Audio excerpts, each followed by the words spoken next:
C'était l'année 2011. Dans les rues de Mexico, de Guadalajara, de Monterrey, une voiture était partout.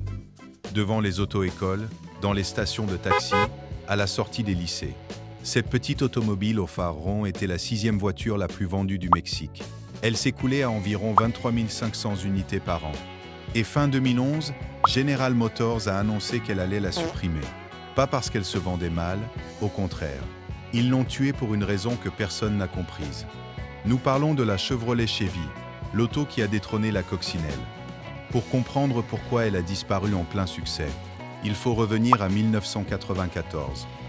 Si vous avez 50 ou 60 ans, ce chiffre vous frappe à l'estomac. Ce fut l'année du soulèvement au Chiapas, l'année de l'assassinat politique qui a secoué le pays, et l'année de l'erreur de décembre, cette dévaluation qui a déclenché la pire crise économique de l'histoire moderne mexicaine.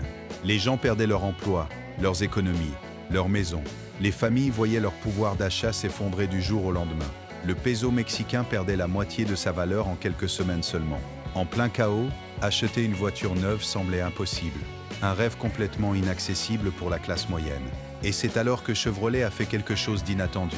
Elle a introduit une petite automobile compacte, moderne, bon marché, avec un slogan optimiste. Bonne vibration, Chevy. C'était une compacte à haillons, aux lignes courbes et aux phares énormes qui n'était pas une création originale de Chevrolet. C'était une Opel Corsa, le modèle européen fabriqué en Espagne. General Motors l'a amenée au Mexique, l'a baptisée Chevy et l'a lancée importée depuis l'usine de Saragosse. Une clarification s'impose. Aux États-Unis, le mot Chevy est simplement le surnom de la marque Chevrolet. Là-bas, personne n'appellerait Chevy un modèle spécifique. Mais au Mexique, General Motors a pris ce mot et en a fait le nom propre de sa plus petite automobile. Il y a eu également, années auparavant, une Chevy argentine complètement différente. Une grande voiture des années 70 qui n'a rien à voir. L'histoire d'aujourd'hui concerne la Chevy mexicaine, celle née en 1994 et restée dans les rues pendant 18 ans. Au début, elle fut proposée en 2 carrosseries, en version 3 et 5 portes, avec des noms que beaucoup se rappellent encore aujourd'hui, la Chevy Joy et la Chevy Swing. Durant ces 2 premières années, importée d'Espagne, elle vendit plus de 23 000 unités, un chiffre suffisant pour que General Motors se rende compte qu'elle avait quelque chose de grand entre les mains. Les acheteurs répondaient positivement malgré la crise économique qui frappait durement le pays. Ils ont alors pris la décision qui changerait tout, rapatrier sa production au Mexique. À partir de 1995, et pleinement avec le modèle 96, la Chevy a commencé à être fabriquée dans l'usine de General Motors à Ramos Arizpe, dans l'état de Coahuila. Cela a tout changé car elle a cessé d'être une voiture importée coûteuse pour devenir une auto faite au Mexique avec des pièces bon marché disponibles partout, des ateliers qui la connaissaient par cœur, avec une fierté nationale qui pesait lourd. Elle était nôtre, mexicaine de naissance. Le moteur de 1,6 litres est arrivé dans le catalogue. L'option de transmission automatique est arrivée également. Et surtout, la version qui serait le coup décisif est arrivée. La Chevy Pop, populaire comme son nom l'indiquait, une version dépouillée, réduite au strict minimum, pensée pour coûter le moins cher possible à l'achat. Et c'est là que la Chevy a fait l'impossible. Jusqu'alors, il y avait un roi incontesté des rues mexicaines depuis plusieurs décennies. La Volkswagen Sedan, la coccinelle, la voiture la plus vendue année après année. La moins chère du marché, la plus aimée, celle que tout le monde avait eue ou rêvait d'avoir un jour. Et la Chevy, cette nouvelle venue aux lignes courbes, lui a pris la couronne royale. En 1997, la Chevy avait déjà dépassé la coccinelle comme la voiture la plus vendue du Mexique. Lisez cette phrase lentement. L'élève a surpassé le maître. L'arriviste a détrôné l'idole établie. Elle a accompli cet exploit en offrant quelque chose que la coccinelle, malgré toute son affection accumulée pendant des générations, ne pouvait plus donner aux conducteurs modernes. Une conduite plus silencieuse, plus moderne, un moteur à l'avant au lieu de l'arrière, et une esthétique vraiment de son temps.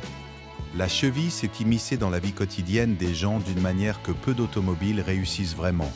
Elle est devenue la voiture universelle des auto-écoles dans tout le pays, où des milliers de Mexicains ont appris à embrayer et à se garer en marche arrière. Elle est devenue le taxi de nombreuses villes avec ses versions spéciales de transmission pensées spécifiquement pour économiser du carburant en circulation urbaine. Elle est devenue la voiture des flottes d'entreprises, Des livreurs qui parcouraient la ville, des familles qui pouvaient enfin acheter quelque chose de neuf directement de l'usine. Mais surtout, elle est devenue la mythique première voiture personnelle, symbole de l'indépendance, celle qu'un père transmettait à son fils avec émotion, celle qui transporta une petite amie nerveuse à son mariage, celle qui ramena fièrement un nouveau-né de l'hôpital à la maison. Ce n'était pas une voiture de luxe, elle n'a jamais prétendu l'être. C'était une voiture profondément honnête, et ce mot honnête est celui que répètent systématiquement le plus ceux qui l'ont conduite pendant des années. Pas de promesses excessives, juste de la fiabilité au quotidien. Si vous aimez cette vidéo, abonnez-vous à notre chaîne. Et la cheville a su vieillir avec dignité. En 2004, General Motors Mexique a fait quelque chose de remarquable et audacieux. Elle a complètement redessiné l'auto avec des ingénieurs et designers mexicains et l'a baptisée Chevy C2. Un avant nouveau, une face plus ronde et moderne, un intérieur rénové avec de meilleures finitions. Ce redesign ambitieux a consolidé la Chevy comme la voiture la plus vendue du pays pendant plusieurs années consécutives de domination commerciale. Il y a eu ensuite une autre rénovation esthétique en 2009, cette fois dessinée dans les studios de Détroit, avec une double calandre plus robuste et affirmée, et le nœud papillon doré bien visible à l'avant. La Chevy résistait obstinément au vieillissement. Chaque fois qu'il semblait logiquement que son tour de retraite était venu, elle revenait courageusement avec un nouveau visage rajeuni et plus moderne. Et c'est ici que l'histoire devient vraiment intéressante. Cette voiture basée sur une Opel Corsa, qui en Europe avait déjà été remplacée depuis des années par des générations plus récentes, au Mexique ne voulait simplement pas mourir. Elle a vécu bien plus longtemps que n'importe quel ingénieur aurait pu le prédire au départ. Elle a miraculeusement survécu à des générations entières de la concurrence acharnée.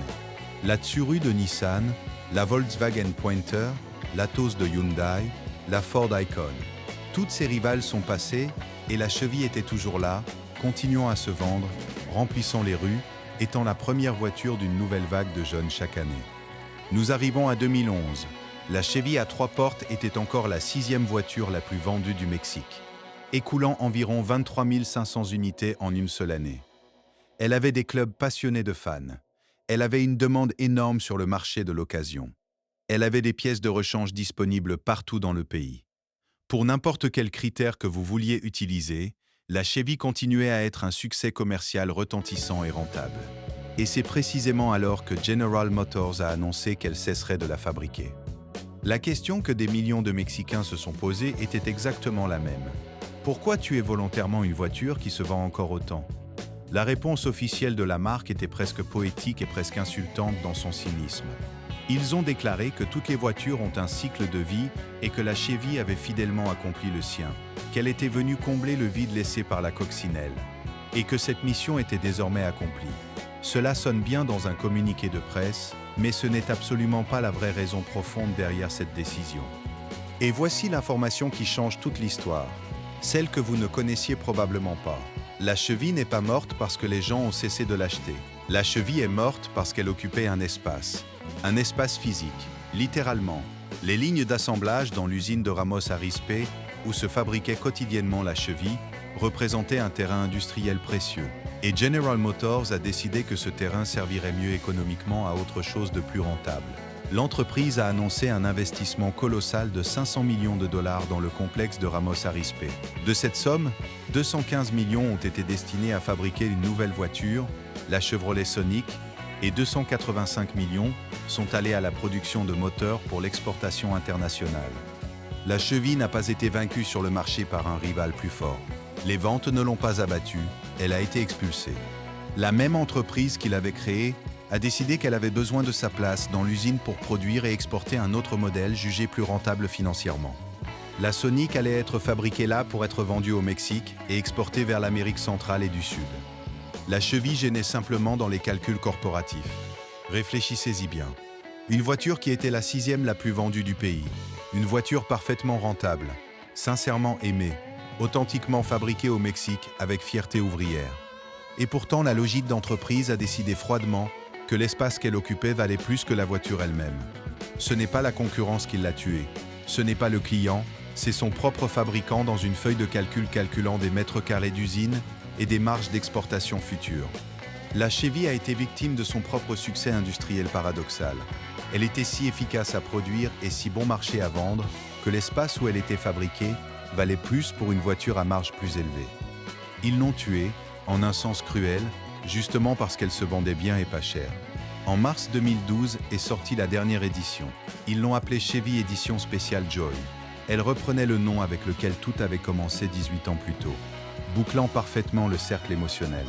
Elle était blanche avec des bandes dorées et argentées, des jantes en acier, un moteur de 1,6 litres et 100 chevaux de puissance. Un adieu en robe de gala pour une voiture du peuple mexicain. Et en juin 2012, la dernière Chevy mexicaine est sortie de la ligne de production à Ramos Arizpe.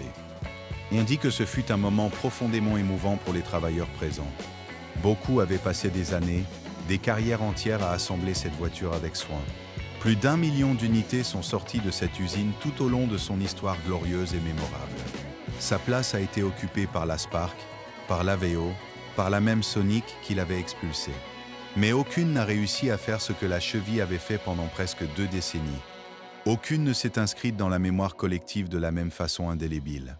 Aucune n'a été, pour autant de Mexicains, la première voiture personnelle de leur vie. Aujourd'hui, plus d'une décennie plus tard, la Chevy vit une seconde vie passionnée et méritée. Il existe des clubs qui organisent des caravanes et des expositions dédiées. Il y a ceux qui les restaurent patiemment avec l'affection qu'on n'a que pour les choses précieuses de la jeunesse.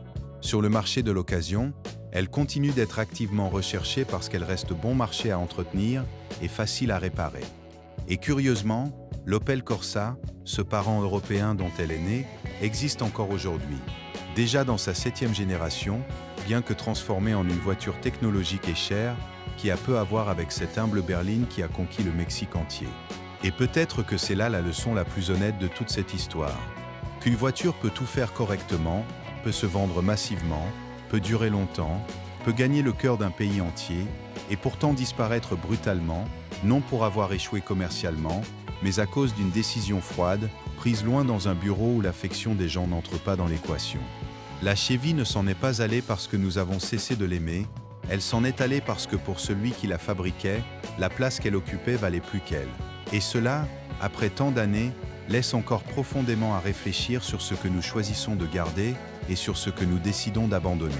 Si vous avez aimé cette vidéo, abonnez-vous pour ne rien manquer de nos prochaines histoires automobiles.